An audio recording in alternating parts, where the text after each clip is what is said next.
रावण की सीख। सारे काम छोड़कर जो सुनना। बुराई पर अच्छाई की जीत एक ऐसी कहानी है जिसके बारे में हम सभी जानते हैं। दोस्तों, वैसे तो रामायण में बताई गई हर चीज हमें कुछ ना कुछ सिखाती है, लेकिन आज रामायण से जुड़ी इस छोटी सी मोटिवेशनल कहानी के जरिए हम आपको उन 3 ज्ञान की बातों के बारे में बताएंगे जो स्वयं लंकापति रावण ने अपनी मृत्यु के समय लक्ष्मण को बताई थी। ये 3 बातें आज भी हम सभी के लिए जानना और समझना बहुत जरूरी है। रावण जो स्वयं एक परम ज्ञानी था, लेकिन अपने घमंड और शक्ति की वजह से उसने वो काम कर दिया जो उसे नहीं करना चाहिए था, और वही एक काम उसकी मृत्यु का कारण बना। रावण बुराई का एक प्रतीक था, लेकिन उसमें ज्ञान की कोई कमी नहीं थी, जिसके चलते उसने लक्ष्मण को 3 बातों के बारे में बताया जो हम सभी के लिए जानना बहुत जरूरी है।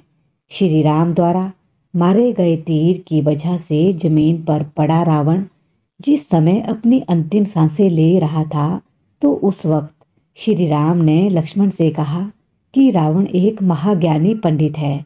उसके जैसा ज्ञान इस संसार में किसी के पास नहीं है। तुम उसके पास जाओ और जो भी ज्ञान वो तुम्हें दे उसे प्राप्त करो।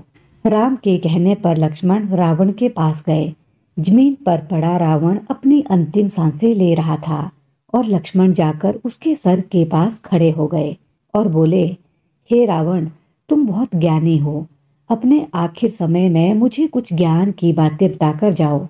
रावण ने लक्ष्मण की तरफ देखा और उसे मुंह फेर लिया। लक्ष्मण ने एक बार फिर यही प्रश्न किया, लेकिन रावण ने लक्ष्मण की तरफ देखा भी नहीं।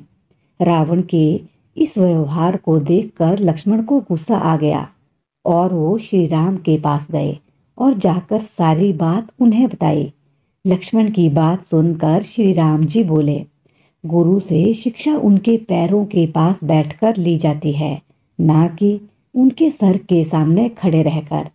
राम की बात सुनकर लक्ष्मण रावण के पैरों के पास बैठ गए, जिसके बाद रावण ने उन्हें ज्ञान की वो 3 बातें बताई जो सिर्फ लक्ष्मण के लिए ही नहीं बल्कि आज भी हम सभी के लिए जानना बहुत जरूरी है। पहली बात जो रावण ने लक्ष्मण को बताई, किसी भी शुभ काम को करने में कभी देरी नहीं करनी चाहिए। कोई भी अच्छा काम जितनी जल्दी हो सके उसे कर लेना चाहिए, और बुरे काम को हमेशा टालते रहना चाहिए। दूसरी बात जो रावण ने लक्ष्मण को बताई, अपने शत्रु या प्रतिद्वंदी को कभी भी कमजोर नहीं समझना चाहिए। तीसरी बात जो रावण ने लक्ष्मण को बताई कि अपने जीवन की ऐसी गुप्त बातें जिससे आपको भविष्य में परेशानी हो, वो बातें कभी भी किसी को नहीं बतानी चाहिए, फिर चाहे वो आपका सगा भाई ही क्यों ना हो। तो ये थी रावण की बहुत ही अनमोल सीख, और हमें इन बातों का अपने जीवन में जरूर अमल करना चाहिए। और ऐसी ही अच्छी अच्छी और सकारात्मक बातें सुनने के लिए हमसे जुड़े रहें। धन्यवाद। जय हिंद, जय भारत।